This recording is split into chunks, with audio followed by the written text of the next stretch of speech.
Lots of oversight tonight.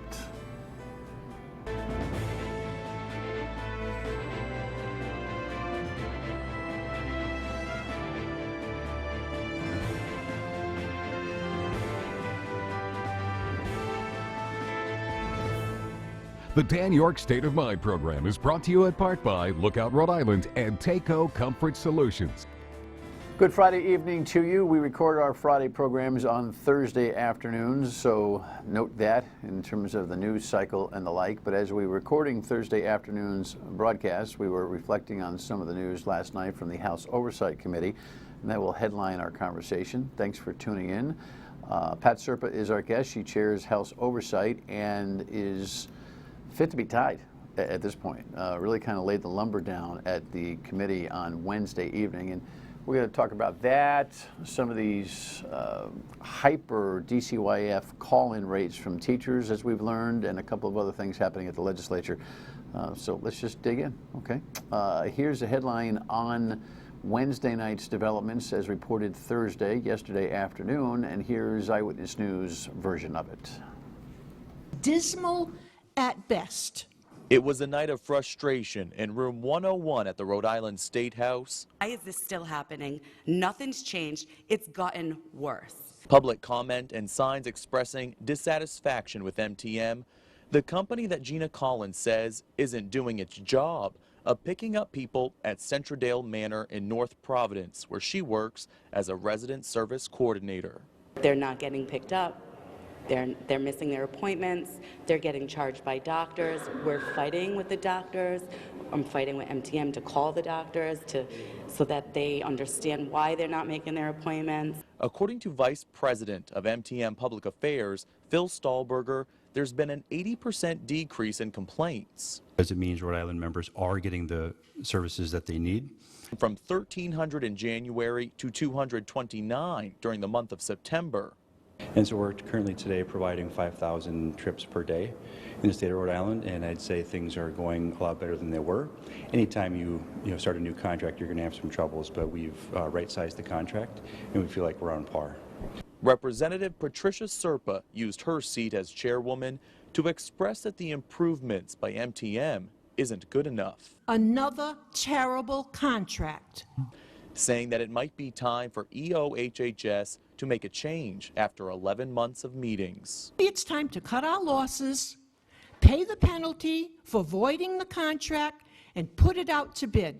Because as long as I'm here, I don't want to be dealing with this and these complaints for another 3 years.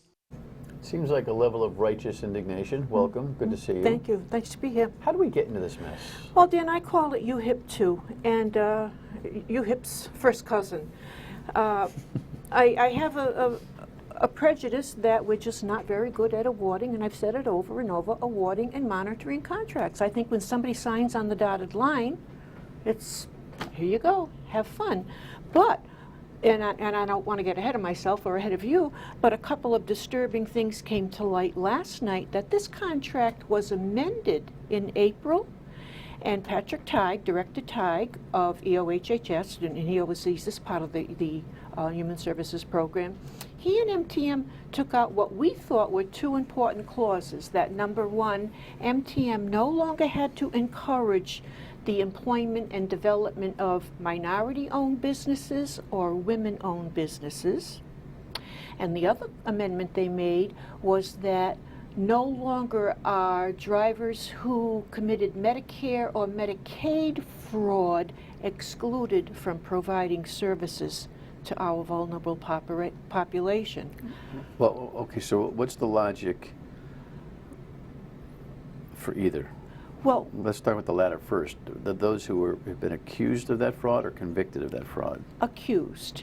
And we got kind of a bureaucratic pablum answer. Did MTM, this management transportation, what's their formal management, medical transportation management, did they request that change? Director Teig said that the state recommended the First Amendment change.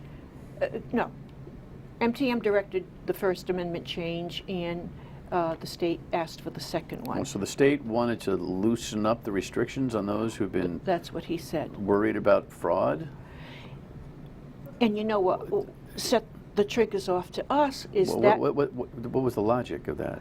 well, we didn't really get an answer, but we're suspicious of any data and any information that's given to us by now. Are they worried about unnecessarily shaving down the pool of transportation options out there? Is that what the thought is? We suspect, couldn't prove it, we suspect that they want to tap into a pool that will accept the lower rates that they're trying to force upon the current drivers. And that's a whole nother part of the night. And it's in violation of PUC regulations. The Public Utilities Right. Commission supervises it. Meaning this MTM company is trying to drive the rates down. Mm-hmm. The first exclusion that happened, or the First Amendment that happened in April that you're referring to,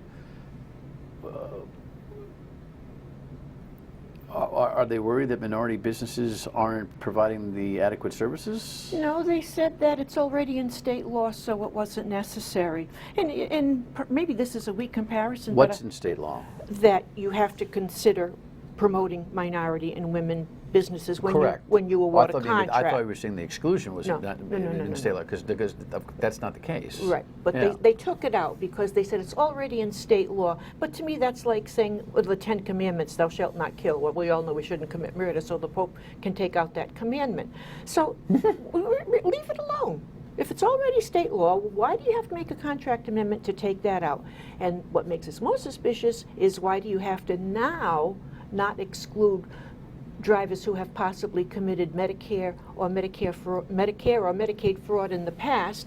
My only guess is that because they're willing to accept the lower rates that some of the present companies Were you able won't to ask and accept. have that Yeah, question answered? Yeah, we got a non-answer, bureaucratic psychobabble, I call it, and it just kind of makes your head spin after a 5-hour hearing. In fact, I always watch the replays to see what I missed, because you miss so much. It would be funny if it weren't so sad. I know, but I'm glad. I appreciate the time and energy that you apply to this oversight effort, and you've got a way of communicating which is effective, and also it tickles the funny bone sometimes. Because listen, if you can't laugh at You this gotta stuff, laugh at this, right? yeah. But the major premise, those two new Amendments. things aside,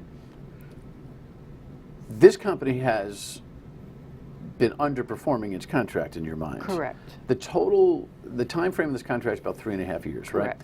The total monetary value of the contract is what? $115 million. Over the 3 years? Correct. And mostly subsidized by the feds? Feds and state, yes, fair enough. Medicaid patients? Medicaid patients and the elderly not on Medicaid, but they have a $2 copay For a ride? for a ride, which is To the doc. modest. Right. And essentially, just in case anybody's scoring at home, this company provides transportation to the doctors. Right, or to the methadone clinic, or Anything that Right, is right. for the well-being. Right. Where people who can't get rides. Correct. Right? Okay. Medicaid, we have about 300,000 Medicaid enlisted recipients in the state. Men, women, children. Are they, what portion of the 300,000 are they actually servicing? I'm glad you asked that question because I misspoke last night. I know that 300,000 are eligible, and they talked about how they did 200,000 trips. So quickly I'm doing the math, and I'm saying, so 300,000 take away 200,000, you're getting paid for 100,000 people who aren't using this service. And then when I looked through the material that was distributed, in their own words, 15,000 Medicaid recipients consumed those 200,000. Over what period of time? I have it here, but they're still getting paid for 285,000 Medicaid recipients who aren't even using the service. And still they're claiming that their output is exceeding their revenue. None of it makes sense. Well, the formulas for the feds use a cap number in terms of the number of people who are listed in Medicaid. Right. They too must have an average percentage of those who are Medicaid enrolled from state to state who actually use these kind of transportation services. Right. So if 15,000 people are using it, I don't know whether that's a high or low number comparative. So 15,000 of 30,000, do the quick math, is what?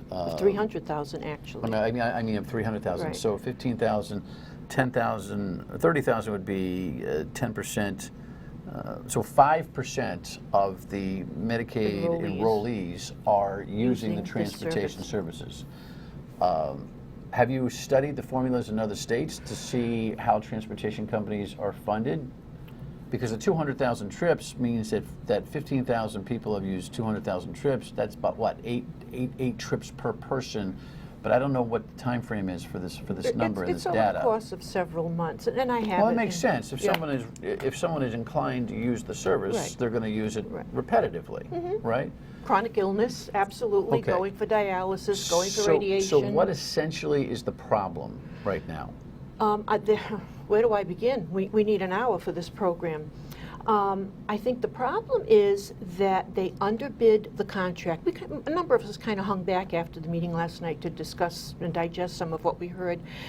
We came to the conclusion that they underbid the contract because they were the lowest bidder. And if you Google them, I believe they lost the contract in their home state of Missouri, which is where their corporate office is. So they underbid the contract. We think, they say that they can't extract enough revenue to make ends meet, and they paid $1 million fine. Are they asking for more money? Not from us, no, but we did fine them $1 million for poor performance. It's purely Machiavellian on our part, but we think that they want to recoup that $1 million fine. They're trying to squeeze the drivers and take less money for the transportation. Underneath what the PUC regulates for driving rates. Right. In fact, one gentleman, Just make sure it's going to well, that's how we were after 5 hours. But here, essentially, though, Chairwoman, what do you want? I mean, you'd say you wanted to kill the contract. What would your basis be for the administration to say, yes, we are going to this contract and go out and look for others? Well, what is the chief argument? on talk radio this morning, I did hear a clip played of the governor after about 2 months into this contract that, we can maybe sustain another couple of months of waiting for them to improve, and if they don't, maybe it's time to look elsewhere. Is there a metric of performance efficiency in the contract that they're missing by a certain amount? Oh, no, they're not missing. Everything is adequate, according to the director. Their performance is adequate. At the end of 5 hours, I looked Director Teig in the eye, and I said, so after listening to all this testimony from 25 or 20, 30 people who testified that it's all hell broken loose, I said, so Director Teig, can you now tell me that this performance is still adequate? And I didn't want to hear any bureaucratic babble. I said, this is a yes or no question. Is this adequate performance? And he said, yes, it is. Well, there's no way that you're going to be able to break the contract. Well, I'm not a contract lawyer, Dan. I don't know, but... The administration is the agency, not you. Oh, right. I know that because of separation of powers, but that's what I said. Pay the penalty, and I think there is a penalty if you get out of a contract. Pay the penalty, put some smart heads together. We have excellent transportation providers here. And you see the buses, you see the cabs. Put them in a room, let them come up with some solutions. And I didn't know until last night, and that's another whole part of this story. 3 young ladies who worked for MTM came to testify, and I didn't sense any causticness or bitterness in them. 1 quit because of stress, 2 were fired. 1 was fired for stealing company time. She went to the bathroom, she took too long in the bathroom. 1 quit because of stress, but I thought that the calls they managed at the call center in Warwick on Route 117 were Rhode Island calls. They often got calls from Missouri, Idaho, New Jersey, New York to give those out-of-staters rides, and they had no taxi cab list to connect them with. Okay, Mrs. Jones, you live in the Bronx on 7th Street, and you need to go to your doctor on 51st Avenue, but no provider. All right, where are you? We're going to wrap up the segment because we're way over, but what do you want today, tomorrow, the next day from this dilemma? Honestly, Dan, I'd like them to go away. But you don't have the power to I know, authorize I don't that. have the power. I don't have the power. We'll stay tuned on that. DSWAF numbers and some other matters legislatively. Stay with us.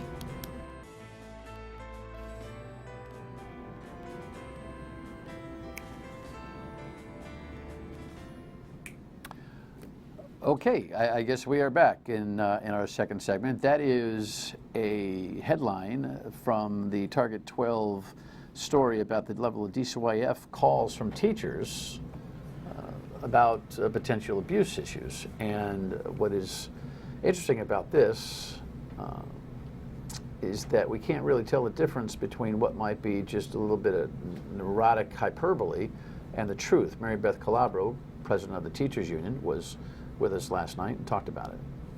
What ended up happening was, it was if you perceive something to be inappropriate, if you see something that you don't feel comfortable with, and then the conversation became, if you and I are talking in the teacher's room and someone overhears it, if I'm talking to you and I say I saw, so-and-so hug a student, then you have to report it. And then anyone in the teacher's room who heard it has to report it. So each one of those conversations counts as a report.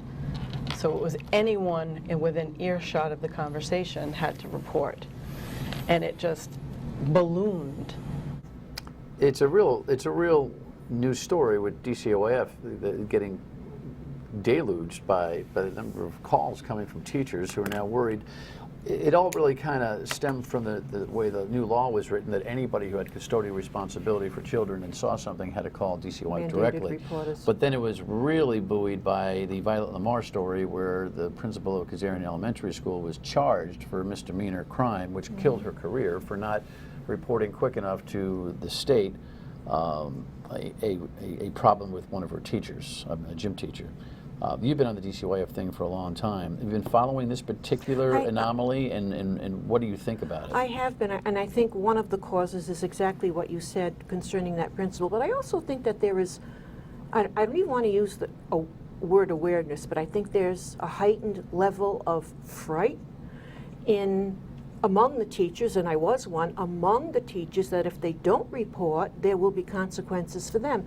And very honestly, to the credit of the former director, Dr. Picola, and I was pretty hard on her, but to her credit, she did send staff out to the schools and said, when in doubt, report and let us make the decision. So I think the teachers took that advice, maybe too seriously, but if I were still in the classroom today, given today's hostile classroom nature and hostile parents and level of sexual misconduct, I would probably report more than I should too. Is this then going to be the constant, or do you see ways to kind of mitigate the unnecessary reporting? I think after a while, people kind of sit back and step back, and people forget. You know that. So you want nature to take its course? Yeah, I think as time goes on, this will kind of reach an acceptable level. You know, it's kind of like after the station fire, everybody had to spend millions on fire. The pendulum swings in ways that aren't pretty moderate. It's just boom. Right. In general, your thought about DCYF operations right now? Well, we can't get a handle on that, and we're not going to have any new hearings, any additional hearings until a new director is hired. Yeah. And that'll probably be after January. Acting Director Kevin O'Coin, he's pretty good about communicating. You're going to have a hand in that? No, separation of powers. I can't be on the interview committee, but someone that I really respect, Jennifer Griffith, the child advocate. There are a few people I respect in this state more than she. She is going to be on that interview committee. And she knows exactly what to look for. And I think even the new secretary, Wamzetta Jones, has grown to respect her quickly, and they've had good conversations. All right, I'm intrigued as to whether there's any role for House oversight on the current IGT Twin River dilemma. We'll talk to that issue when we come back. Stay with us. Couple quick hitters here for the House Finance Chairperson. The Republicans succeeded in convincing the Speaker that the House side should pay for a study on the IGT Twin River thing. Your oversight, but it seems to me that your primary role is to look at things that already exist. We haven't made a decision as a state now as to whether to continue the IGT contract in the same kind of form as it is now, or whether we go to a bid process with Twin River or anybody else and their partners. What's your take on it? Well, first of all, I think once the study is completed, it'll probably be picked apart and digested in finance, because obviously this is a fiscal issue. I do have my own thoughts on that. Not that I'm a no-bid person or a bid person. I've learned at the General Assembly that you have to keep an open mind. I am concerned because we have a terrible history of awarding contracts. I've said that over and over. Terrible history of awarding them and overseeing them. And I am, if IGT follows through and leaves the state, I am concerned about the loss of revenue with the $100 million a year in salaries that they say they pay. I'm concerned about the loss of the personal income tax. So that being said, I want to see the results of this study. And I think the bids went out yesterday or today. Senate Finance Chairman said he didn't think they needed a study, but Right. House needs a study. Is House not smart? Is the House not as smart as the Senate? Dan, I think we all have cold feet. You know, you just want to know what's behind the curtain. And, I mean, I'm speaking for myself. I just want to know both sides of the issue. Tell me about what you think about this little dilemma, a side controversy with the Chief of Staff to the Governor that has been kind of fingered on an allegation by the local boss at Twin River that he put the thumb on him and kind of sick the regulatory aspect on them, meaning DBR, fined them for being out of their debt leverage ratio, meaning if they didn't stop squawking about the IGT deal going forward, they'd find a regulatory penalty here. Bother you? Obviously, it's a matter of he said, she said, he didn't say, she didn't say. The fact that it's not just that, then you can look at the trail right. and see They if followed the it's trail. by the chain of events that occurred. They did follow through on their threats, so Alleged threats. Alleged threats, correct. The alleged threats, they did follow through. Does somebody need to look at this formally is my question. Yes, but not oversight. That's not a role for us. We're not investigatory, we're more expository.